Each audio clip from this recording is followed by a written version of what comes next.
आप देख रहे हैं न्यूज इंडिया। मैं हूं आपके साथ अंजलि राजावत। बात करेंगे बेलगाम मौलाना मुस्लिमों को भड़काना कि किस तरह से पिंक सिटी जयपुर की फिजाओं में एक बार फिर से भड़काऊ भाषण की गूंज सुनाई दे रही है। और ये भड़काऊ भाषण जयपुर आए इस्लामिक धर्मगुरु तौकीर रजा खान ने दिए हैं। इन्होंने वक्फ की प्रॉपर्टी के मसले को लेकर कहा है कि किसी के बाप की औकात नहीं है कि वो हमारी संपत्ति को कब्जा कर सके। तौकीर रजा ने आगे ये भी कहा कि हमारे युवा बुजदिल नहीं है, हमने उनको रोक रखा है। रजा ने आगे ये कहा कि जिस दिन हम सड़कों पर आ गए तो आपकी रूह कांप जाएगी। उन्होंने आगे कहा कि हुकूमत हमेशा बेईमान रही है और आज की खबर ज्यादा है। और रविवार को जयपुर में एक जलसे में दरअसल वो शामिल होने आए थे। इस दौरान उन्होंने इस तरह के बयान दिए हैं और वो यही नहीं रुके। समुदाय के युवाओं को लेकर उन्होंने आगे कहा कि हमारे नौजवान बुजदिल नहीं है, हमने उनको रोक रखा है। राजा ने आगे चेतावनी भरे लहजे में कहा कि जिस दिन वो कंट्रोल से बाहर हो गए तो उन्हें रोकना तुम्हारे बस में नहीं होगा। रजा ने मुस्लिमों की संख्या पर बोलते हुए कहा कि हमारी संख्या क्यों छिपाते हो। इतना ही नहीं, मौलाना तौकीर रजा अकेले ऐसे मौलाना नहीं थे जो पिंक सिटी जयपुर में जहर घोलने का काम कर रहे थे। उन्हीं की तरह और भी कई ऐसे मौलाना थे जो देश की फिजाओं में जहर घोलने की कोशिश कर रहे थे। और इन मौलानाओं के बोल इतने जहरीले थे कि इनकी तकरीरों को सुनकर देश मुस्लिम समाज इत्तेफाक नहीं रखता।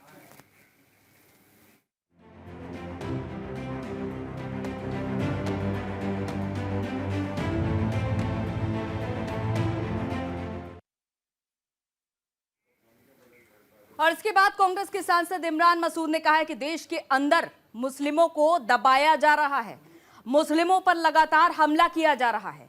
वहीं इसके जवाब में गिरिराज ने कहा कि बाबा साहेब आंबेडकर की वजह से ही देश में ऐसे मौलाना सांस ले पा रहे हैं। भाई, आप कहते हैं एनक्रोचमेंट है।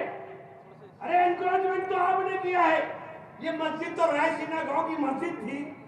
जब 1911 के अंदर जमीन का अधिग्रहण दिल्ली के अंदर शुरू हुआ तो ये मस्जिद वहां मौजूद थी। आप इसको बता रहे हो अतिक्रमण। कैसे चलेगा ये काम? जब तक समझोगे नहीं तब तक कैसे बदलेंगे हालात? समझना पड़ेगा, उस सबको समझना पड़ेगा। और आज ये मुसलमानों के मसले पर है, कल जैनियों के होगा, सिखों के होगा, बौद्धों के होगा और सनातनियों के पर भी हमला करने की तैयारी करेंगे।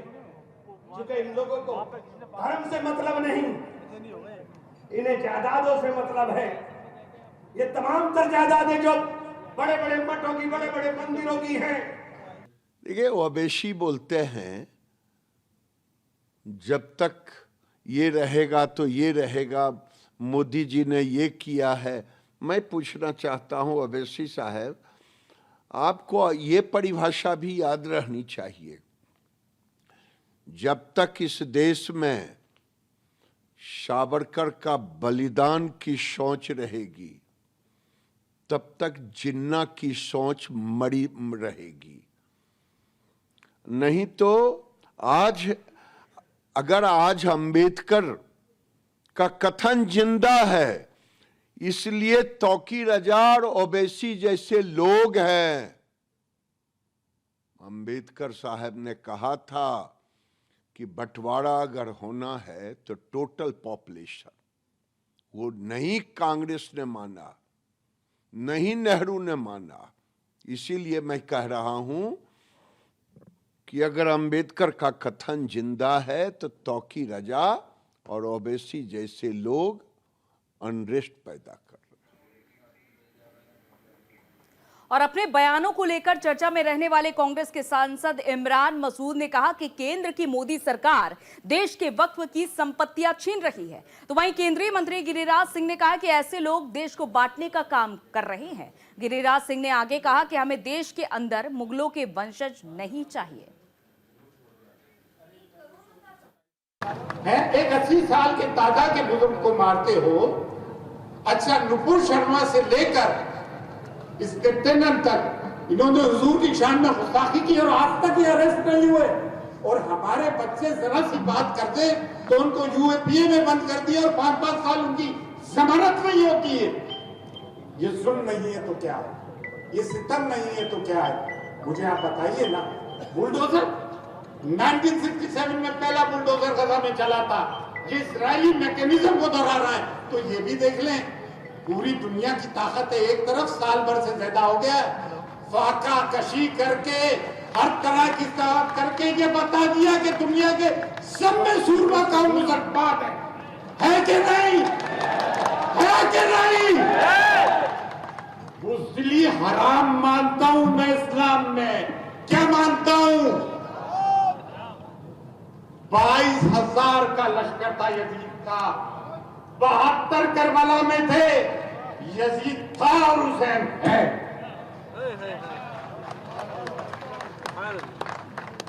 जब तक जुर्रत अली और फिक्र हुसैन नहीं होगा, आप कामयाब नहीं हो सकते, और इसके रसूल इसमें बिना नहीं होगा तो तमाम बातें बातिल है, हक नहीं है। तो फिर भाई ने सही बात कही, मैं भी चीज का कायल हूं।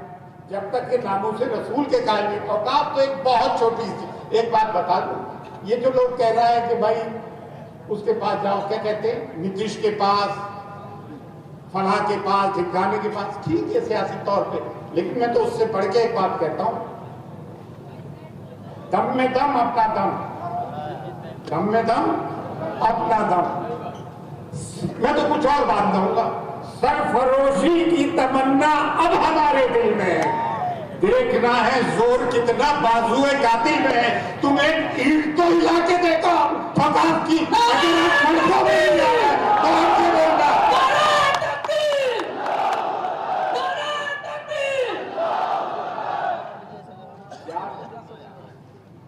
एक तुम्हें तारीखी बातें बताता हूं, बड़ी तारीखी बात है, लेकिन तुमने तो अहले बैत की मोहब्बत को शिया और सुन्नी में तकसीम कर दिया। इससे बढ़ के अलमिया क्या होता है यार, बड़ा। लेकिन एक बात और बता दूं, ये मुत्तहदा मंच जिसमें हर मसलकों के लोग जिंदा हैं, तो जो योगी जी ना तो ये कट सकते हैं ना ये मर सकते हैं। ये कटने वाली और मरने वाली कौन नहीं है। जो बटेगा वो कटेगा, ना हम बटेंगे ना हम कटेंगे। देखिए, ओवैसी बोलते हैं जब तक ये रहेगा तो ये रहेगा, मोदी जी ने ये किया है। मैं पूछना चाहता हूं ओवैसी साहब, आपको ये परिभाषा भी याद रहनी चाहिए, जब तक इस देश में सावरकर का बलिदान की सोच रहेगी तब तक जिन्ना की सोच मरी रहेगी। नहीं तो आज अगर आज अंबेडकर का कथन जिंदा है, इसलिए तौकीर रजा और ओवैसी जैसे लोग हैं। अंबेडकर साहब ने कहा था कि बंटवारा अगर होना है तो टोटल पॉपुलेशन, वो नहीं कांग्रेस ने माना, नहीं नेहरू ने माना। इसीलिए मैं कह रहा हूं कि अगर अंबेडकर का कथन जिंदा है तो तौकीर रजा और ओवैसी जैसे लोग अनरेस्ट पैदा कर रहे हैं। और इमरान मसूद इतने पर ही नहीं रुके। इमरान मसूद ने कहा कि अपनी आवाज को सुनाने के लिए देश के नेताओं को घेरो, जयंत चौधरी, नीतीश कुमार को घेरो, यानी कि मोदी सरकार पर यह दबाव बनाओ कि वक्फ बिल का विरोध करे। और इसके जवाब में गिरिराज सिंह ने कहा कि अब भारत बदल चुका है। सुनिए। किसी के बाप की ताकत नहीं है कि हमारी जायदादों पर कब्जा कर ले। और मैं कहता हूं, तुम आओ, 24 तारीख को ये बात होगी, ये दिखाया जाएगा कि आज हम पूरे अंदामान के साथ आए हैं, हाथ में तिरंगा लेकर आए हैं, कानून अपने हाथ में नहीं लिया है, कानून के दायरे में आए हैं। लेकिन अगर हमारी बातें नहीं मानी गई तो 15 दिन के बाद फिर आएंगे, और उस दिन तुम्हारी जिम्मेदारी होगी, उस दिन हम अपने तरीके से आएंगे।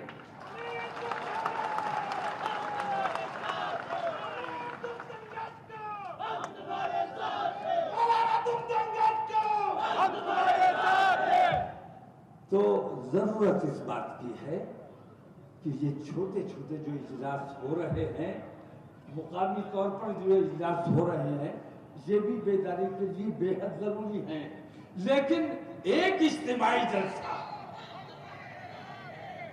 जहां आप जयपुर से चलो तो दिल्ली तक जाम होना चाहिए, इस अंदाज में अगर निकलोगे तो तुम्हारी सुनी जाएगी।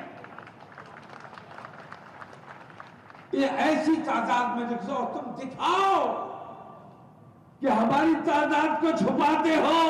जिस दिन हम सड़कों पर आएंगे तो तुम्हारी रूह कांप जाएगी और तुम हमारी बात सुनने पर मजबूर हो जाओगे। हम इस जज्बे के लोग हैं, अल्हम्दुलिल्लाह मुजाहिद हैं। मुजाहिद को बहुत खराब लफ्ज इन लोगों ने, हर शख्स मुजाहिद है, हर शख्स मुजाहिद है। अल्हम्दुलिल्लाह हम स्ट्रगलर हैं, अपने मजहब के लिए, अपने मुल्क के लिए, अपने मुल्क के लिए जद्दोजहद करते हैं। हमारे नौजवान बुज़दिल नहीं है, ये बात मैंने बार बार कही है कि हमारे उलमा ने, हमारे दानिशवरों ने, हमारे कायदीन ने अपने नौजवानों को कंट्रोल करके रखा है। जिस दिन ये नौजवान हमारे कंट्रोल से बाहर हो गए तो तुम्हारे बस की बात नहीं है कि इनको कब्जे में कर सको।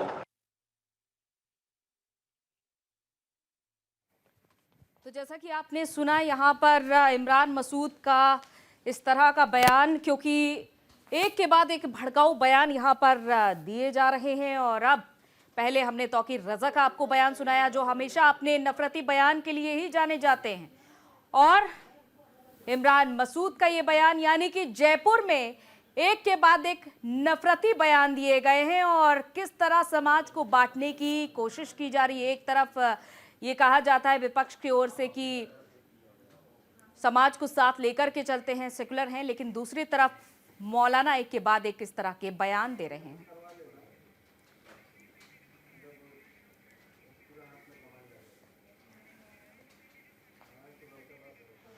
तो इमरान मसूद हो या फिर तौकीर रजा, एक के बाद एक नफरती बयान यहां पर दिए गए हैं और मंच से कईयों की संख्या को ये संबोधित कर रहे थे बयानों के साथ। एक तरफ तौकीर रजा ने कहा कि बच्चियों की, लड़कियों के हाथ में मोबाइल ना दो वरना वो गिरफ्त में आ जाती हैं, वो दुनिया से कट जाती है, शिक्षा के बात नहीं हो रही है।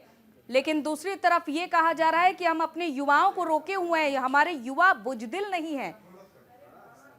तो इस तरह के यहाँ पर बयान दिए जा रहे हैं। और दूसरी तरफ इमरान मसूद के हमने बयान को भी आपको सुनाया। तो अक्सर इस तरह के भड़काऊ बयान से समाज पर क्या प्रभाव डालने की कोशिश की जाती रही है। और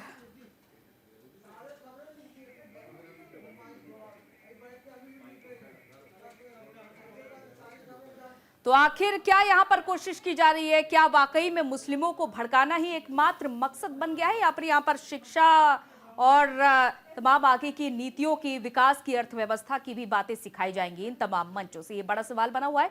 और फिलहाल इस बुलेटिन में इतना ही। तमाम खबरों के लिए बने रहिए न्यूज़ इंडिया के साथ।